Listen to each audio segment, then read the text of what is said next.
Buongiorno!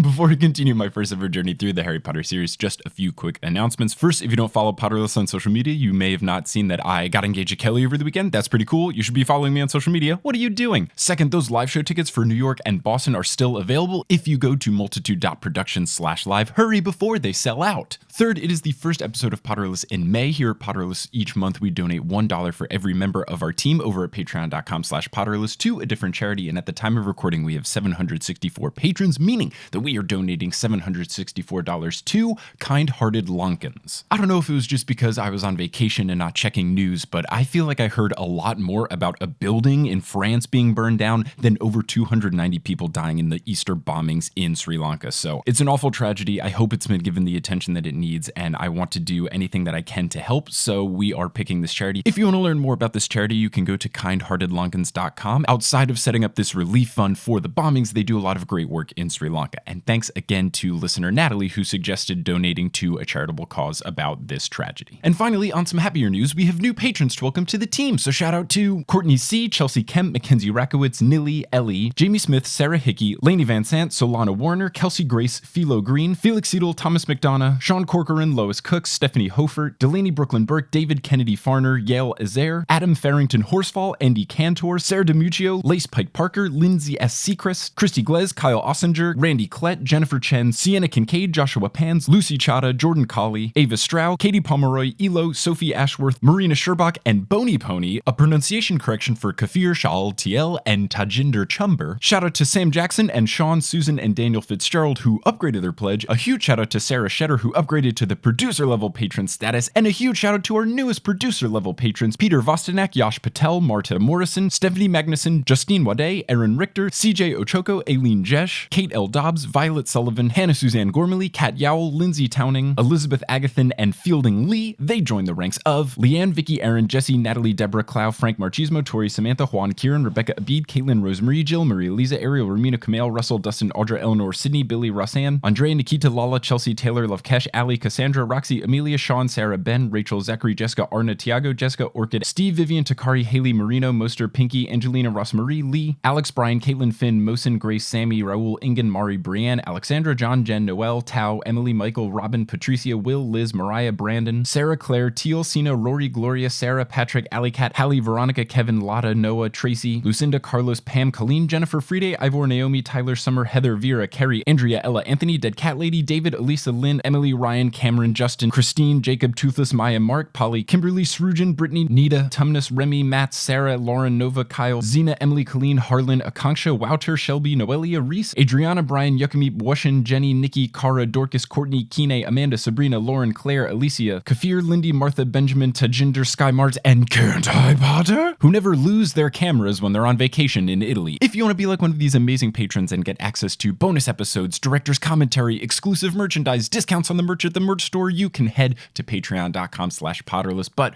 without further ado, let's get into episode 75 of Potterless, covering Harry Potter and the Deathly Hallows, chapter 24, with Helen Zaltzman and Martin Austwick.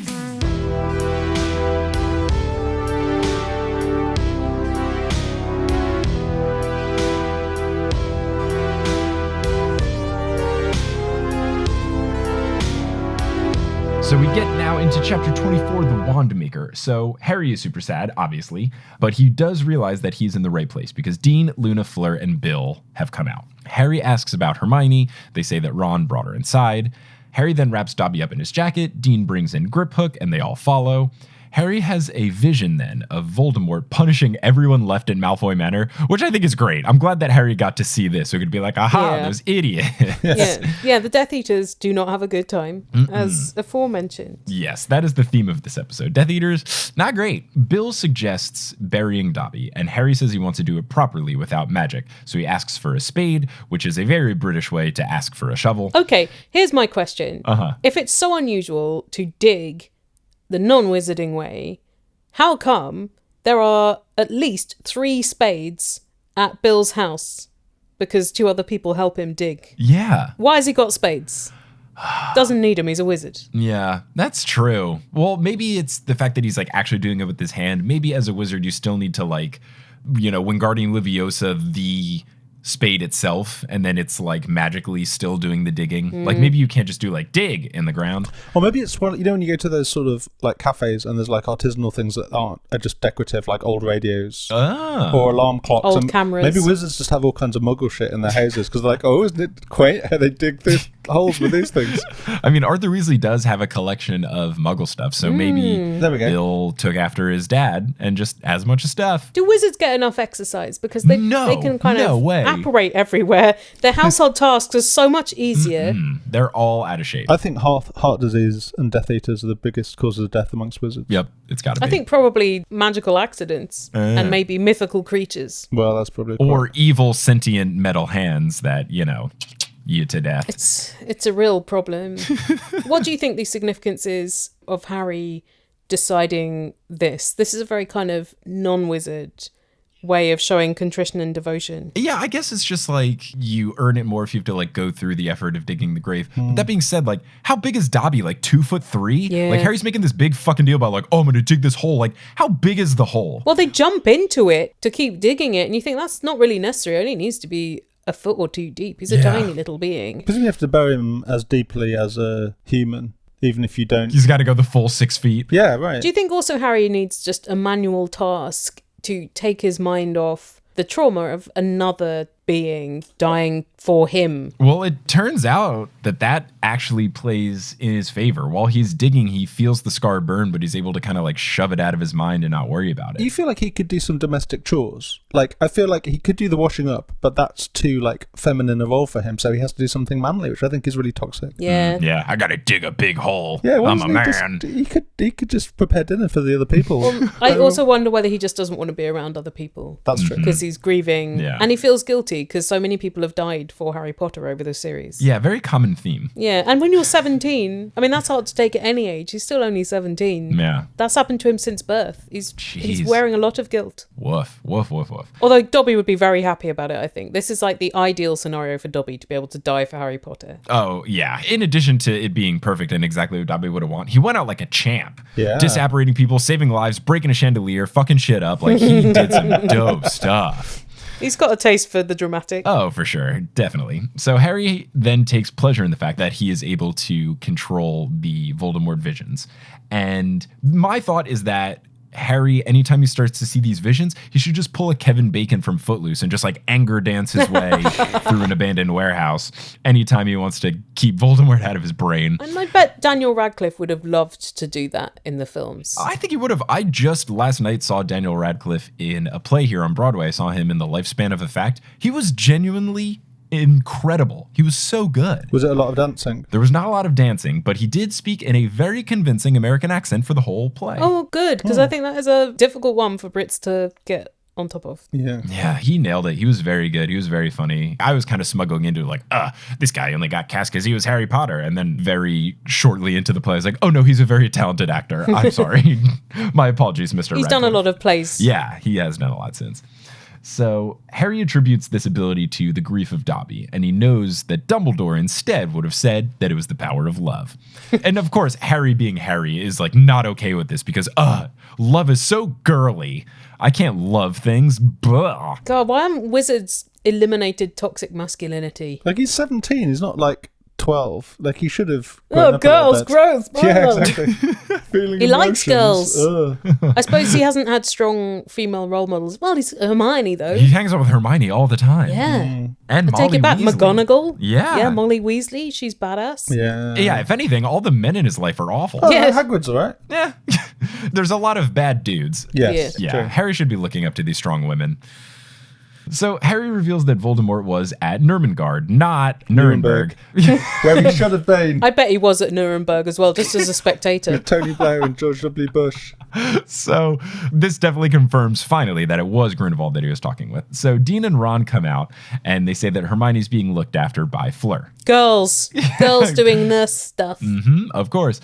So then there's this great quote from the narrator that says, Harry had his retort ready for when they asked him why he had not simply created a perfect grave with his wand, but he did not need it. Like Harry just going in being like, oh yeah, these guys are going to ask me this question and I'm going to burn them, just like thinking the worst of his friends. And then they don't. No one cares. What do you think the perfect retort was? They don't say what it was. Oh, let's see. Well, knowing Harry probably would have been like, why don't you dig the grave? You know, like nothing thoughtful or clever at all. I used to put my magic bang in your mum.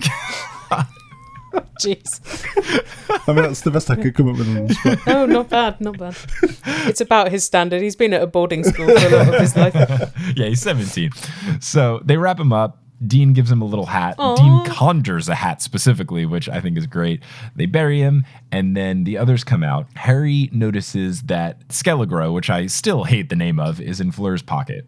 And Luna then closes Dobby's eyes, and he says, there, now he could be sleeping, which is very sweet. You know what? Luna handles traumatic events extremely well. Very, throughout very well. these books. Yeah. She's very calm. She's also quite practical.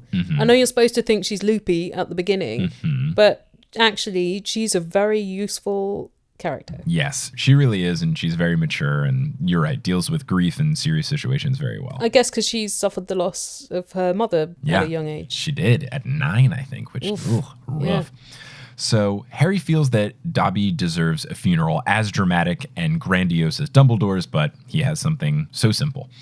Luna says that they should say something, and she gives a long thank you, which is very nice. Ron just says thanks, and Harry can only muster a goodbye, Dobby. Harry asks for a moment alone, so everyone leaves. He then grabs a stone, and he puts it by where Dobby's head is under the earth, and then etches, here lies Dobby, a free elf, with the smaller of the 2 wands that he has, which is great. And then I made a note for myself so I wouldn't forget in all caps to ask Helen about what her thoughts on writing in gravestones is, since you have a whole TED Talk about how someone made a very fun spelling mistake. Yeah, there was a typo on my grandmother's gravestone.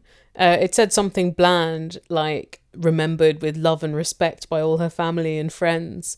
But the gravestone makers left out the R in friends, which really changes the sentiment in that slogan, which did not go down well with certain factions of the family. See, that's the kind of thing where it would speak volumes of someone if they were so wonderful that they were still beloved by their enemies. If they miswrote that on my grave, I'd be like, no, keep it. That's good. Just thought it was the funniest thing I've ever seen. And it probably will always be the funniest thing. I mean, I haven't even seen the grave in person because it's in South Africa. If it hadn't been my mum sending me a photo from graveside, I would have assumed it was photoshopped because it's such a perfect error. Because otherwise, if they'd left out the D, well, it just wouldn't. They probably would have left it just to save the admin of getting it redone. It doesn't matter. Or even if they'd left the N out, frieds, because Jewish people eat fried food for Hanukkah. I feel like the S would have been the worst though. Much missed by family and friend. Oh, just one friend. She was 99 when she died. Her friends were dead, so it's fair enough. I don't know if this is a common thing, but Kelly watched that TED Talk when she was like, who's Helen Zaltzman? I was like, oh, she's great. Watch this video. She's very smart. Oh, thank you.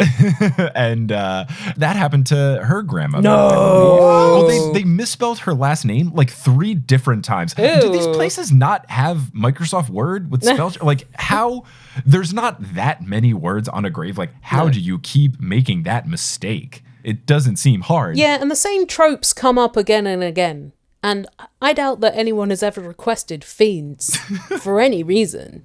But I guess it is a word, so it wouldn't get the red squiggly line underneath if it was just an error. But the last name thing, that is insulting. Yeah, 3 and times. Multiple times. Ridiculous. Was that multiple times on granite? I mean, it was just they made 3 different ones. Yeah, I think it was on granite. I'll have to ask Kelly to double check. The thing is, you check it before you engrave it on a piece of stone, right? You would think, especially after you mess up the first time. Yeah. You'd be like, all right, let's not waste another large stone slab. Yeah. Whoops. Yeah, big old whoops. So Harry, thankfully, no spelling mistakes. What would be the good letter to leave out? And here lies Dobby, a free elf.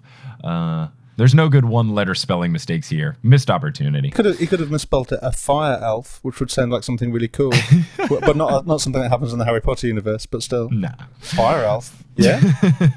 So Harry then enters the house, and he hears Bill mentioning that Ginny is safe because she was back home for Easter. So they've used the Fidelius charm to move everyone out of the burrow. They've got people in Muriel's, and they say that eventually they will move all of the people here to Muriel's because she has room. Harry washes up and then has some sort of meditation in the bathroom about Dumbledore helping, since he's convinced that that's who sent Dobby with the little eye in the mirror thing. I don't know. It was weird, and it's definitely not in the movie, but he comes back and he is pure not messing around Harry Potter. Yeah. He says he needs to talk to Ollivander and to Griphook, but separately from everyone. Bill gets a little upset and Harry quickly shuts him down like, look, we have a mission. You know that I'm not supposed to tell you the mission. Just let me talk to these people separately. Yeah, listen, dragon twat. Oh, is he Dragon Twat? No, he's not Dragon Twat. That's Charlie. Charlie is Dragon Twat. Oh, sorry. What does Bill do? He works at the bank. Oh. He's a cursebringer. He has a ponytail. He does have dragon skin boots, and he has like one fang earring. He sounds like an A&R man from a record label of the 1990s. Yeah. It is the mid-90s. Yeah, he's like what cool is supposed to be in the mid-90s. But you could call him like Dragon Boot Twat. Okay. Bank Wanker. Yeah, so he tells Bank Wanker to go stuff off. So then Harry has to choose between Horcruxes and Hallows, and he chooses Horcruxes by talking to Griphook first. I do wish J.K. Rowling had chosen between Horcruxes and Hallows. Yeah. Because, you know, you get used to the idea of the Horcruxes, and then you're like, oh, more items that we have to keep track of. Because it's just like a bit of a sequential chase for them to be like, okay, better find the next Horcrux. Oh, another Horcrux. And then she introduces like this new MacGuffin. The story of the Deathly Hallows is really, really complicated, and it has its own logic about the succession of the wand. That's just one of the Deathly Hallows. Mm-hmm. And all of that stuff is going on. You can't resolve the Horcrux stuff to the end. You couldn't be like, okay, we've got the Horcruxes sorted so we can kill Voldemort. Let's move on to the Deathly Hallows. Like, you need them to happen at the same time. And it just becomes such an operation to keep all of the lore and all of the, like, ownerships and locations in your head. I remember when I first read this book, I got really confused by this point in the story of just like, who's on the looking what for now? what? Yeah. Which are the good bits and the bad items? Yeah, I guess what it's supposed to be this like moral quandary where the Hallows are more tempting because they make you invincible and powerful, etc., etc. But Dumbledore told Harry and the squad to go get the Horcrux. It's like, listen to Dumbledore. He knows what he's doing. The other thing is like Voldemort is not going to look for the Horcruxes, so it's not supposed to like be some like judgment of his character by saying, oh, look how foolish he is because he went for the Hallows. Well, yeah, he made the Horcruxes, so he doesn't have to look for them. Yeah. But also, we're about 2/3 of the way through the book, and they've only found one. They're not doing a great job. They found one additional one, and they didn't even do anything. Someone else put the sword in the lake where they happened to be. So they're not doing a great job on team find the rest of the Horcruxes. Is the sword a Horcrux? I thought it was just an implement with which they can destroy the Horcruxes. Oh, you're right. Yeah. Yes. I can't keep track because there's too many mythical items. That's another layer of it. The locket is what they got, and they used the sword to kill it. So yeah, the locket was some craftiness, but even that, I don't know. They haven't made a whole lot of progress. Yeah, it's a bit like Monopoly, where like you're gathering money and hotels and houses, but also like a railway company or whatever. It's a lot to concentrate on. You've got waterworks. Yeah. Fun. Here's your $50, Grandma, because I landed on a waterworks. Look, it's a solid income. So Harry decides to talk to Griphook first, and he tells the squad to join him.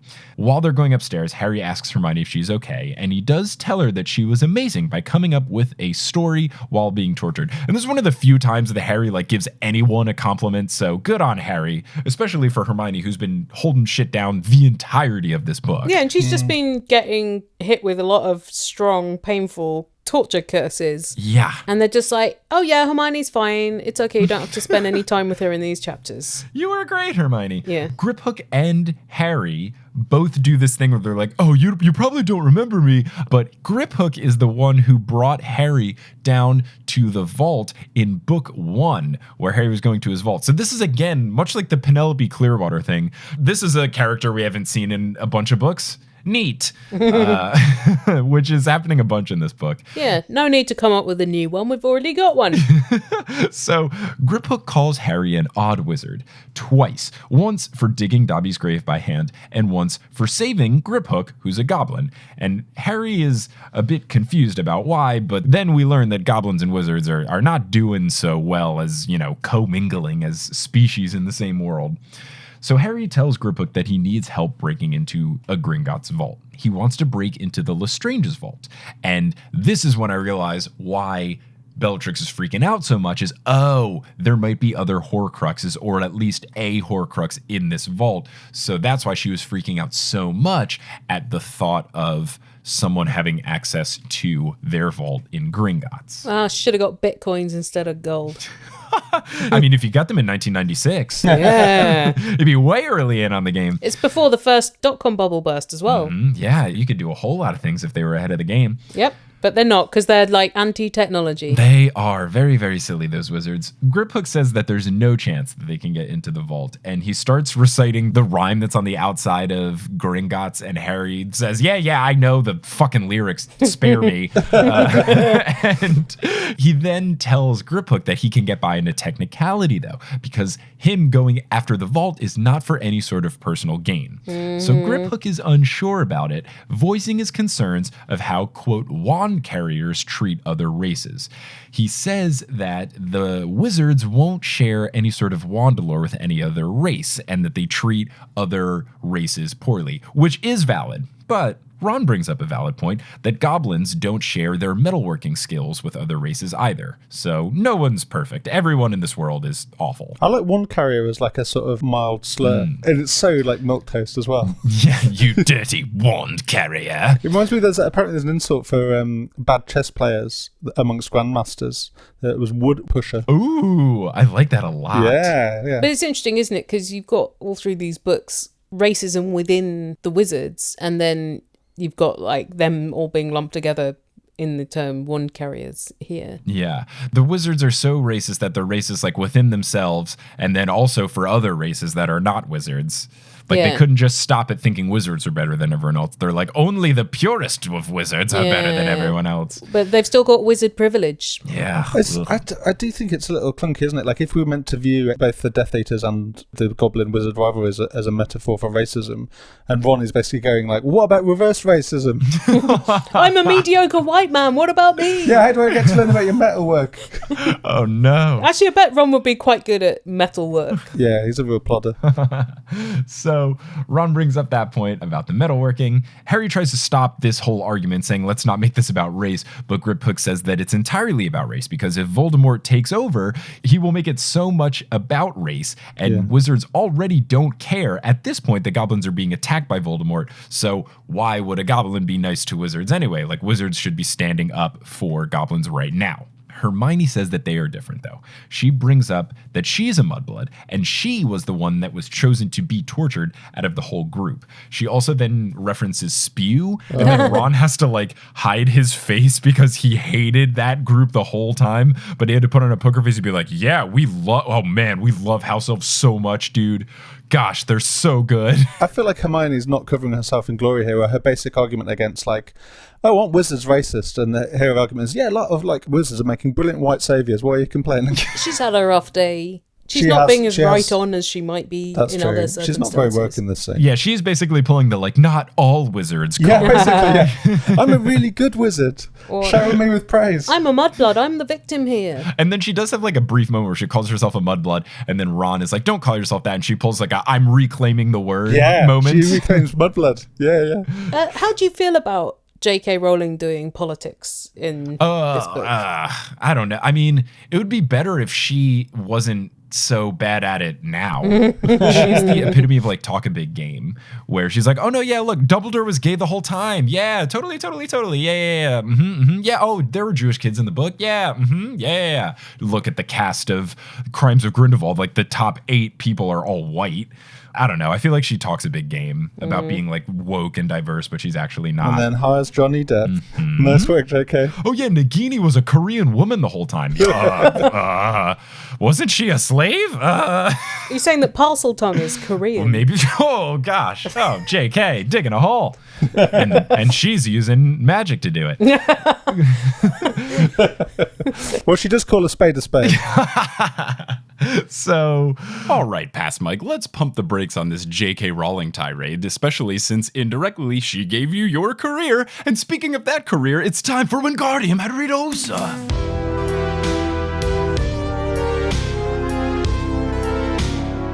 Today's episode of Potterless is brought to you by HelloFresh. Let's say you were on vacation in Italy for 10 days and you ate nothing but pasta and carbs and gelato for a week and a half and you didn't cook any of it and you want to get back into the swing of cooking, but the thought of going to the grocery store yourself and trying to decide what to cook is so daunting. Well, you could use something called HelloFresh. HelloFresh takes care of all the meal planning, shopping, and prepping so that you can focus on being a healthier you and not wasting time doing a bunch of other stuff. Your box comes with fresh pre-measured ingredients and recipe cards that have 6 steps and pictures, so they're very easy to follow, making the cooking process very simple. They have 3 plans to choose from: classic, veggie, and family, and you can switch between them if your tastes or life situation changes. And all the meals come together in 30 minutes max. They call for less than 2 pots and pans and require minimal cleanup, so if you are used to people cooking food for you for a week and a half, it's perfect. In my last HelloFresh box, I made the Juicy Lucy Burger, which is a hamburger. It comes with a side of sweet potato wedges that you cook, and then you make this amazing tomato onion jam, which is absolutely fantastic. Sometimes I get bored of just the classic toppings on top of my burger, so this jam was absolutely fantastic and delicious. And as a Potterless listener, you get access to a very special discount. You can get $80 off your first month of HelloFresh if you go to hellofresh.com/Potterless80 and enter code Potterless80 at checkout. Again, that is hellofresh.com/Potterless80 and enter code Potterless80 to get $80 off your first month of HelloFresh. That comes out to about 8 free meals, and free food is my favorite type of food. So if you want to get out of a vacation gluttony rut and you want to get back on track with cooking, go and sign up for HelloFresh today. Today's episode of Potterless is also brought to you by Stitch Fix. Let's say hypothetically that you are on top of Terrazza della Quadriga in Rome and you are about to be proposed to by your boyfriend of about 3 years, and you know that this is going to be photographed by his parents and your parents who have both been flown in for the special occasion, and you want to make sure that in these photos you look great, but it's so cold on top of this roof at 6:30 p.m. It's really windy. What are you going to do? You need a jacket. Oh, but you didn't want to go shopping for this jacket. You just want it brought to you. That's where Stitch Fix comes in. If you're confused, I proposed to Kelly this weekend and the jacket she was wearing was from Stitch Fix. Stitch Fix is more than just a clothing delivery service. They are your personal stylist. They set you up with a real human being, not an algorithm, to send you a box of clothing items shipped directly to your door with a pre-packaged mailing envelope, so you just keep whatever you want and then send back the stuff that you don't want, and you only pay for the stuff that you keep. It's fantastic. When you sign up, you fill out a quiz about all your style preferences, and then that personal stylist sends you a box based on those answers. You can also write a specific note to this stylist about something that you're looking for, whether it's a jacket, whether it's swimsuits, whether it's a certain accessory. They will send you what you're looking for. And as a Potterless listener, you have access to a special discount if you sign up for your account at stitchfix.com/Potterless. When you get your box, if you keep all 5 things, you can get 25% off all of the items. That can amount to some huge savings. So go to the account, fill out the quiz to the best of your ability, vote on their daily thumbs up and thumbs downs on clothes so that your stylist knows your preferences and increases your chance of keeping everything in your box if you love everything, because then you get 25% off. So go sign up at stitchfix.com/Potterless and look pretty in your engagement photos today. Griphook then abruptly asks him what they want in the vault, given that the sword is a fake. Harry says that there has to be some other stuff in there, right? And Griphook says that it's against Goblin code to say what's inside. Harry asks if he will help because he's their one hope. And then he says, I will think about it, which is the ultimate blue balls for Harry.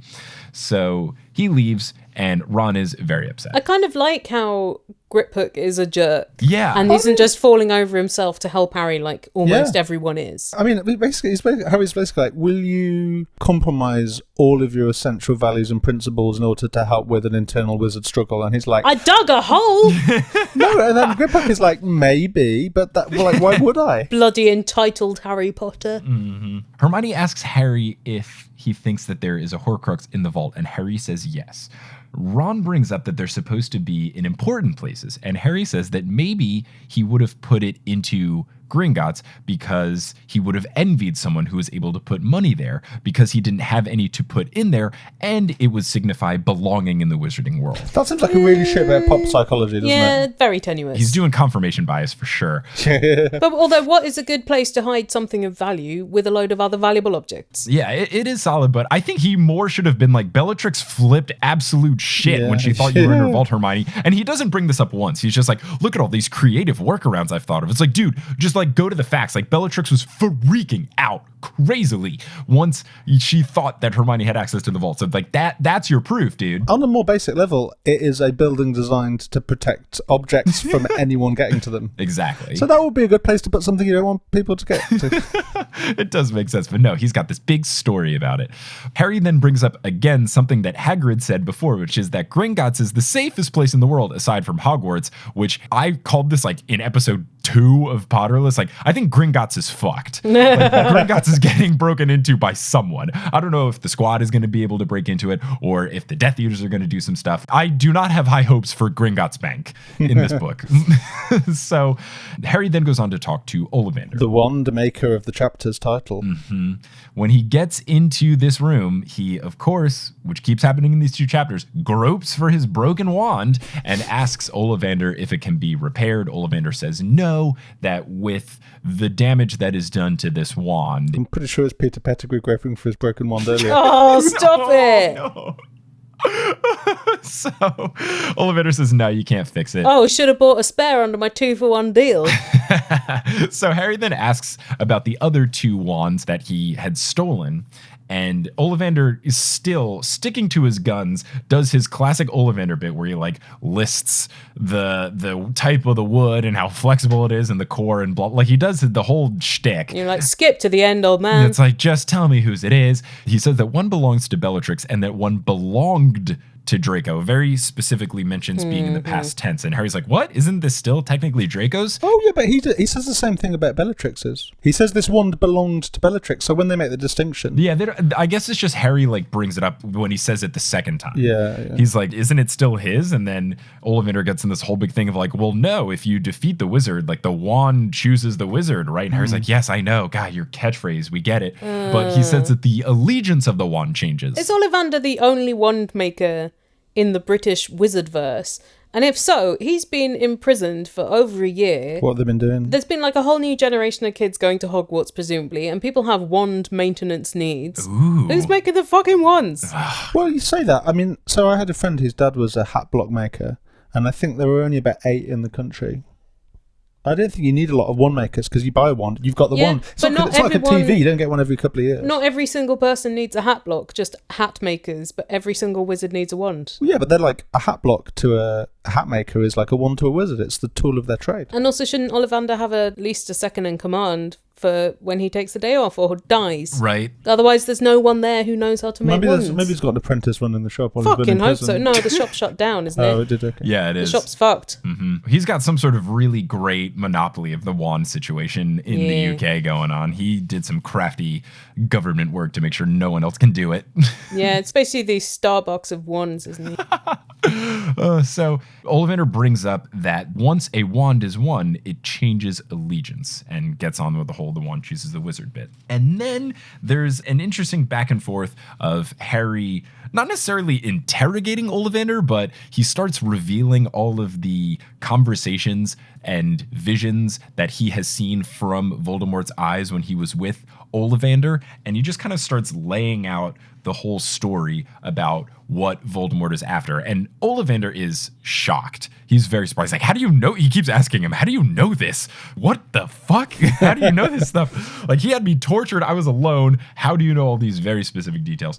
But Harry pieces together exactly what Voldemort is doing, is that he had imprisoned Ollivander first about the whole wand matching core thing, and then it moved on to trying to use someone else's wand, and when that didn't work, then he was going after the Elder Wand, so he went to Grigorovich because we learned that Grigorovich, whether or not he actually had it, he advertised that he had the Elder Wand. So that caused Grindelwald to steal it from him, and then that was the vision that we saw. So then, after Voldemort saw that, he went after Grindelwald, and then that was the scene that we just saw, but he's still on the hunt for the Elder Wand, or the Death Stick, which is an awful name. That's really bad. It really reminded me of that scene in Evil Dead 3 where he got a shotgun and says, "This is my boomstick." It felt like a bit the same level of wand. You'd think in like the magical world they give it something a little bit more poetic, wouldn't you? Death Stick. Death Stick.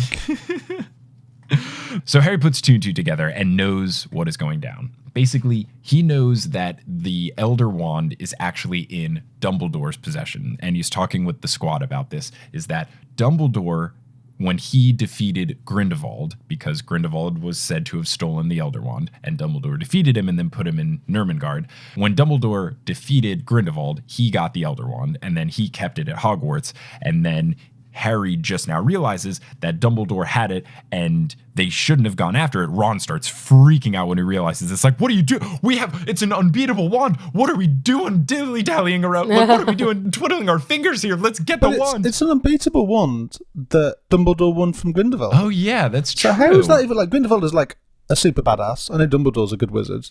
And he's got the unbeatable wand. What did, like, Dumbledore didn't kill him in his sleep, did he? It's often not about the implements, but about the deficiencies of the wizard, isn't it? It's like Columbo. He's waiting for the people that he's investigating to reveal their own mistakes, even though they're very high-powered and higher status than Columbo. So there are lots of ways that you could potentially... What's the point of having an unbeatable wand if you get beaten all the time? Or even just once. Once is enough. Then the wand is valueless because someone else has it. Well, you could still have a great wand and be a shit wizard. Yeah, the wand does choose the wizard, and in this case with the Elder Wand, you have a lot of wizards choosing the wand, so maybe it's just like not a good fit. Yeah, that's what Ollivander would say. Yeah, even though Grindelwald is a badass wizard, he also presumably is evil enough to have a lot of flaws in his approach and his personality that can then be exploited for disarming purposes. Yeah, maybe. So Harry also knows that Voldemort is going to find out that Harry's wand is broken because Harry realizes he's going to get Hermione's wand. They're going to do Priori Incantatem, and they're going to realize that Harry's wand has been broken. So then, after this is revealed, they ask Ollivander, like, do you really think this wand exists? And Ollivander says yes, he really thinks it does. He believes that there are gaps, of course, in ownership between who had it, but he thinks that it is definitely a real wand that has been passed down from wizard to wizard, and people would kill each other over it, etc., etc.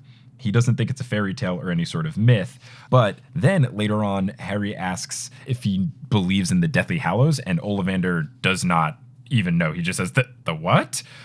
He says he has no idea what he's talking about. No one mentioned them until this book. I haven't read the 7th book yet, Harry. That's the weird thing. Is it such a niche story? Like, it seems like it's quite a... That would, people would hear about that, right? Yeah, it seems like it's in a popular, like, nursery rhyme book that has been spread It's like around, not having heard of Cinderella. Yeah, or like Humpty Dumpty, or, the cat and the cow jumped over the moon, like, hey, or whatever. Yeah, the way that they framed it in Tales of the Beetle and the Bard, it made it seem like it was a fairly common book that you read for children. What is this, the 3 bears that you speak of? He's had a very tough time. Who knows what kind of mental damage has occurred as a result of his imprisonment. It must have been very lonely. He's probably not been very well kept. Hasn't seen daylight. Mm-hmm. He seems like a bit of a weirdo. There is a line where he basically goes, if the Dark Lord got this wand, it would be kind of badass. Which I think is quite funny. He? Yeah, he's like, the idea of the Dark Lord in possession of the Death Stick is, I must admit, formidable. Well, isn't that him just being worried, or do you think he's like, oh, imagine the fireworks? No, I think there is a little bit of imagine the fireworks. There is the suggestion. Everyone loves a bad boy. Yep. That's why everybody's favorite Backstreet Boy was, what was he? AJ? Was he the bad boy? The one with the goatee, which signified bad boy. Well, it's tenuous. Do you think he's also like, I'd rather someone with ambition destroyed the world than just see mediocre bureaucrats slowly ruin it? Yeah. If it's either Ron Weasley or Voldemort inheriting the Earth, I think I know which I would choose. Do you think Ollivander would have voted Trump just to to create a bit of a stir? He's really going to change things. He's different. Well, Voldemort's just saying the things that we're all thinking. Oh, gosh. I don't want to go down this rabbit hole. After Harry reveals all of his thinking here, Ron is freaking out that they're not going after the unbeatable wand. And then we get a flash to the scene at Hogwarts. And I don't think this is actually a Harry Scar flashback. I think it's just the narrator deciding, oh, we're going to tell you what Voldemort's doing now for dramatic effect. Meanwhile, back at Hogwarts. Yeah, which seems, I guess you can do that in the book. No one's going to tell you not to. No, I think this is a flashback because it's talking about Harry walking across the lawn, but it's obviously Voldemort walking across the lawn. Oh, I thought that was Harry through the eyes of Voldemort, since he can see from Voldemort's head. It didn't say the thing that it normally does, which is like his scar starts hurting. At this point, his scar's always hurting. I think J.K. Rowling was just like, just take that for granted. Yeah, because it just says, I'm supposed to get the Horcruxes, ... and then it says, and now everything was cool and dark. So yeah, I guess the ... must signify that he got taken over by this flashback and he can see. Voldemort is flying. He glides alongside Snape towards the lake. He says that he's going to join you in the castle shortly. Leave me now. And goes up. Just got a bit of tomb to rob. Yeah, pretty much. He just goes up to the tomb, which is by the lake. Yeah, okay, yeah, you're right. It says Harry walks slowly. So yeah, he did. This is like through the vision thing. It's like they've got walkie-talkies or baby monitors or something. Voldemort then approaches the tomb and goes inside and sees Dumbledore's body there. And in the hands of Dumbledore inside the tomb is the Elder Wand. And Voldemort at first thinks that Dumbledore is just dumb. He asks the questions like, had the old fool imagined that marble or death would protect the wand? Had he thought that the Dark Lord would be scared to violate his tomb? The spider-like hand swooped in and pulled the wand from Dumbledore's grasp, and as he took it, a shower of sparks flew from its tip, sparkling over the corpse of its last owner, ready to serve a new master at last. And that is the end of chapter 24, and that is the end of this episode of Potterless on a dramatic, somewhat cliffhanger in that Voldemort now has the Elder Wand, which would seem intimidating, but Martin has brought up it's kind of a shit wand. The frequently defeated undefeatable wand. Yeah, really not a great selling point for the Elder Wand. The undefeatable wand, defeated 58 times. 59th charm. What's that line in Anchorman about the aftershave that 89% of the time it works all the time? Or 60% of the time it works every time. But yeah, that's the end of these chapters and the end of this episode of Potterless. So how are you folks feeling about what's going on, these two chapters, what lies ahead? It's very intense. There's a lot of business happening in these chapters. A lot of things happened. Yeah. So many things happened. Do you think too many things?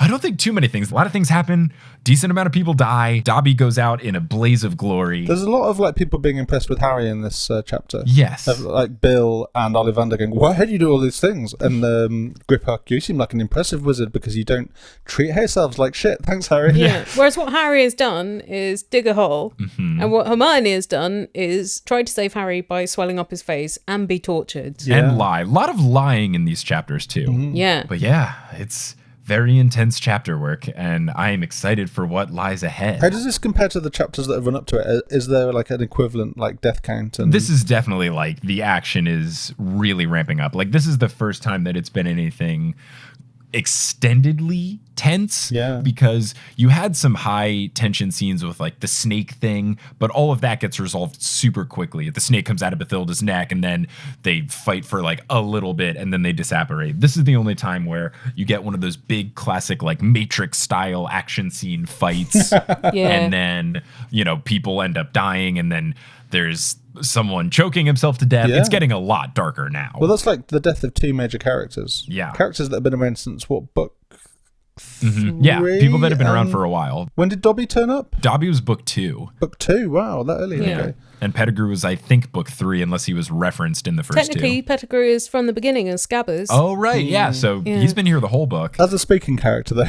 But a lot of this book has been kids on a rather depressing-seeming camping trip. Yes, so it has not been as intense, and now shit's hitting the fan, and it's getting a lot more hype. And also, has Voldemort appeared in person in this book yet? Because he's not in book 6 really at all, is he? No, he's not, but he's appeared sparingly. It's a lot of Harry like flashback stuff, but he was in the very first chapter because it's told from the Death Eater's perspective when they're in the meeting and they've got the body floating above their dinner table, etc. Yeah, but here you know that he and Harry are soon going to face off. Yes, now it is looming that Harry has chosen his lane, which is Horcruxes, and Voldemort has gotten the thing that he is after in the Elder Wand. So you see that Voldemort is now going to try to spend his time finding Harry, while Harry is trying to find his time finding the remaining Horcruxes. And you can see the writing on the wall. They've destroyed several Horcruxes at this point. Is Voldemort feeling any ill effects? They haven't noticed it to be significant. I mean, so far they've destroyed the locket, the ring, and the diary. Yeah. Half of them are gone. He should be feeling it a little bit, you would think. Well, maybe he's just not self-aware enough to realize that half his soul is gone. Yeah, jeez. Well, I don't know, but that's where we're at right now. The other thing that I think is funny that I've noticed, like the deaths that happen in these books, is that the deaths are escalating more and more for like people that we care about. So in the very beginning, you have a death of this teacher that we never met before. So she dies, whatever. Like, yes, we feel bad for her because she was nice and she was pro-Muggle, but she gets killed, sure. Then Hedwig dies, which is like, okay, a bird that we cared about, fine.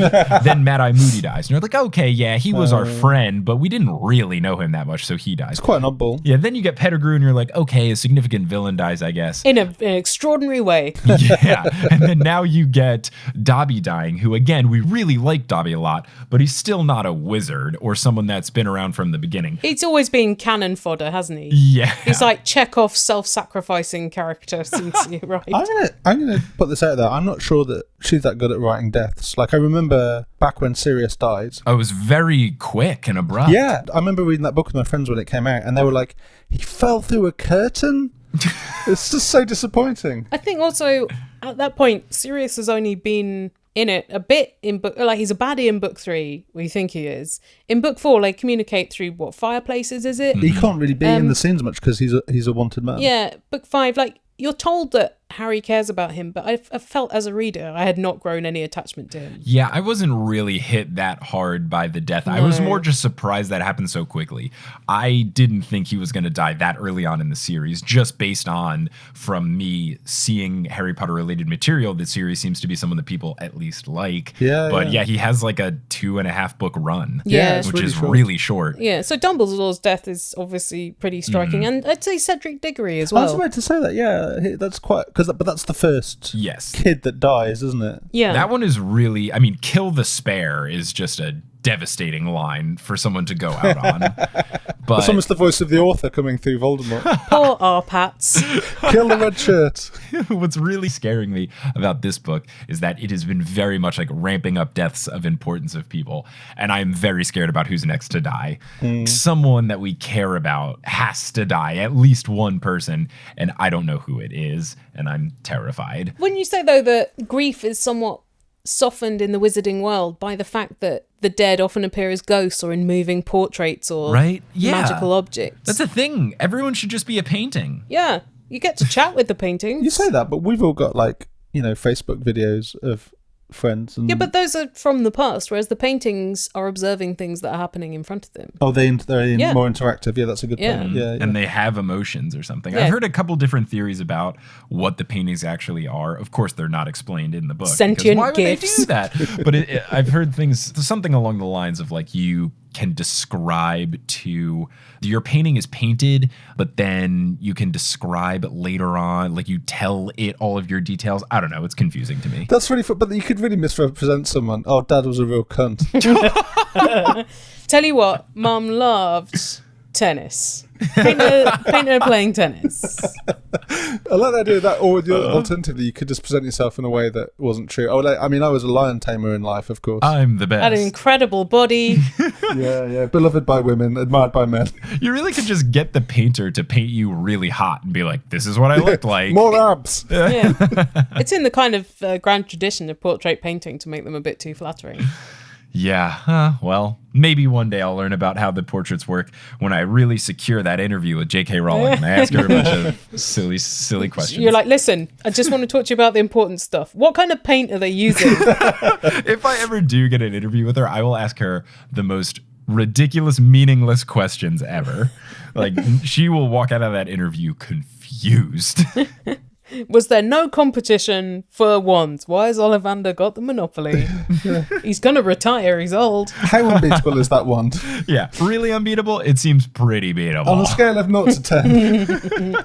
How are you feeling at this stage of the series? Are you going to be sad it's over? Are you excited by this book? I was a bit fed up with it the first time I read it. I've enjoyed revisiting it more than I enjoyed reading it at the time. I am glad that I have ended the camping trip. Yeah. I don't think the camping trip was as bad as everyone pegged it to be, but I got to a frustrating point where I was 2/3 of the way through the book and I thought, not much has happened. They killed one Horcrux and then ran away from a bunch of stuff. So I'm excited in that this is the point where clearly the action is going to start happening. So this is good. I think these later ones have pacing issues, like especially, is it 5? 5's where it gets really long. Five Where they is just hang rough. around a fireplace for like 100 pages. It's sort of like Fireplace for Your Home on Netflix. Yeah, 5, not great with pacing. This one was definitely slow to start, but I think it's really going to ramp up now. No spoilers, but I do remember thinking the ending of this book was very good. Yes, and I know that it's really action-packed because they made this into 2 movies, and I'm pretty sure the last movie is only about 100 pages of the book. Yeah. So it must be really dense towards the end. And also, when you read it at the Wikipedia page, a lot of characters who are still alive are referred to in the past tense. I don't think this really needed to be 2 films because the camping trip is not that dynamic. I think it could have been done in one. Also, there's a lot of fights and those become a little bit monotonous. Like a Marvel film, you know that like most of the last act is going to be a big fucking fight, and you've already seen that in other Marvel films. Yeah, I'm intrigued to see how they broke this up, but I have been told that finally, now that I've finished these chapters, I've at least gotten to the point where the 7th movie is, which is still a bit much that I'm on chapter 25 out of 36, I think, and that is... that's the quote-unquote halfway point, so to speak, of the action. But who would have thought that these 2 chapters had 2 hours worth of stuff to discuss? Yeah. Hey, I knew it was going to be lengthy. I mean, we did talk for an hour and 45 minutes about all the ways Peter Pettigrew pleasured himself to death, so I think that really stretched it out a bit. That was the true climax of the story. There it is. Well... Helen and Martin, thank you so much for joining. This has been absolutely lovely. You want to tell the lovely listeners where they can find you not talking about metal hands and what they may or may not be doing? No, that's the subject of all my work, actually. I make a podcast called The Illusionist, which is about language, an entertainment show about language, and that's at theillusionist.org. And Martin and I are both on the podcast Answer Me This, which is at answermethispodcast.com. And I make a podcast called Song by Song, which is like Potterless, but instead of Harry Potter chapters, it's the music and songs of Tom Waits. Surprisingly enough, they hit the same demographic. You can get that at songbysongpodcast.com. Yeah. Oh, awesome. Well, thank you so much for being on. I'm very excited to see you guys in, I guess, like 3 days at PodCon. Yeah. So that'll be Thanks good. for having us on. But of course, this episode's going to come out like months later. So that'll be a real fun time travel when I finally post this. But thank you so much for being on. Listeners, thanks for listening. You guys need to go get some sleep since you're all jet lagged and stuff. Until next time, as they say in the wizarding world of Harry Potter, right before they pleasure themselves with metal hands. Wizard on! If you're either caught up on Potterless or you want to know what this whole multitude thing Shubes keeps talking about is, you should go to multitude.productions. We have 5 incredible podcasts with more to come and a lot of resources that can help you if you run your own podcast or thinking about starting one. All of that information lives at multitude.productions. Potterless is created by Mike Schubert. It is hosted by Mike Schubert. It is edited by Mike Schubert. It is produced by Mike Schubert, as well as Leanne Davis, Vicky Garcia, Aaron Johnson, Jesse Horgan, Natalie Klobuchar, Deborah Wilkins, Klaus Serlopu, Rebecca Adamek, Frank Giotto, Marchismo, Tori Larsick, Samantha Rose, Juan Sanfilio, Jenna Dowsett, Kieran Webb, Abita Med, Caitlin Jordan Pontolo, Rosemary Dodge, Jill Boulay, Maria Lisa C. Keen, Ariel Bird, Romina Rivdanira, Camille Dock, Russell Dunk, Dustin Wolin Cooch, Audra, Eleanor Curlin, Sydney Cawthorn, Billy Hinton, Rossanne Batamana, Andrea Franz, Nikita Power, Lala Palmer, Chelsea Green, Taylor Armstead, Lavkesh Longer, Ali Madsen, Cassandra Aponte, Roxy Caius, Amelia Krause, Sean Montag, Sarah Nink, Ben Silver, Rachel Guthrie, Zachary Polito, Jessica Ann, Arnica Nadadar, Tiago Costa, Jessica Jacob, Orchid Grower, Steve Trelaw, Vivian the Owl, Takaria Ront, Haley Hastings, Marino Moster, Pinky Pan, Angelina Withred, Rosemarie Heisig, Lee Ganji Singh, Alex Bisholta, Brian Williams, Caitlin Sullivan, Finn Stuckey, Musin Siddiqui, Grace Riggle, Sammy Shaw, Raul Pineda, Ingan Odstadter, Mary Wynn, Brianne Wingate, Alexandra Consulver, John Kotker, Jenna Juice, Noel Basile, Tao, Emily Tyrell, Michael Russell, Robin Fernandez, Patricio Colon, Will Barrington, Liz Bigelow, Mariah Noah, Brandon Pickens, Sarah Ensland, Claire Spencer, Teal, Sina Schutzenberg, Rory Collier, Gloria Gillum, Sarah and Patrick Donovan, Alicat29, Haley Bowen, Veronica Bartova, Kevin Hernoy, Lotta B, Noah, Tracy Toya, Lucinda, Carlos Nino, Pam Webb, Colleen King, Jennifer Marklew, Frida J. Svensson, Ivor Peterson, Naomi Guglielmo, Tyler Latshaw, Summer Rathel, Heather Fleischman, Vera Cullitham, Carrie D. Baggeson, Andrea Kroc, Elisa Grieven, Lynn Walker, Emily Gale, Ryan King, Cameron Watkins, Justin Montero, Christine Saunders, Jacob Parrish, Toothless Walnut, Weekend of Dead Cat Ladies, Maya Gray, Mark Body, Polly Burge, Kimberly Savage, Surgeon Thanmay Gupta, Brittany Gutierrez, Nada Atabani, Tumnus Moran, Remy Fontaine, Matt Sfurley, Sarah Shecker, Lauren Cook, Nova VM, Kyle, Zena Rosnowski, Emily Tilly, Colleen Mage, Harlan Haskins, Akansha Saxena, Wouter Vandermaiden, Shelby Darnell, Noelia, Reese Clark, Adriana Cox, Brian Yukami Beats Waffles, Wash and Large, Jenny Campione, Nikki Harris, Kara Hamilton, Dorcas Courtney Hemwood, Kine Roan, Amanda Alfred, Sabrina Lauren Cook, Claire Challoner, Elisa McLaren, Kafir Shaltiel, SkyMart6, Sarah Shetter, Peter Vostenak, Yash Patel, Marta Morrison, Stephanie Magnuson, Justine Wade, Aaron Richter, CJ Ochoko, Aileen Jesh, Kate L. Dobbs, Violet Sullivan, Hannah Suzanne Gormley, Kat Yowell, Lindsay Towning, Elizabeth Agathan, Fielding Lee, and Can't I Potter?